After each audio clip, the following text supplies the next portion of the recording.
Welcome back to another technical deep dive here in the debug zone. Today we're tackling a big question and breaking it down with insights from other users.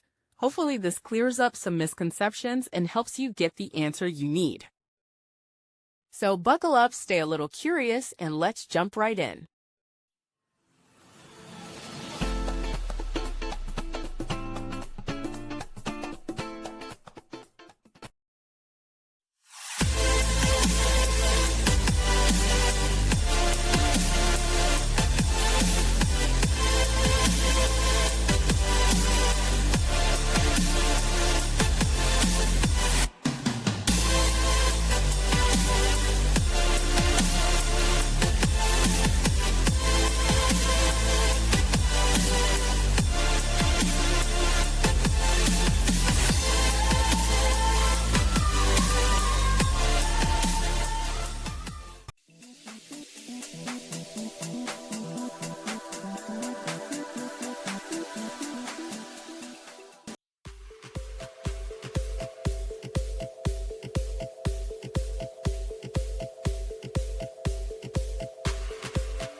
And that's a wrap.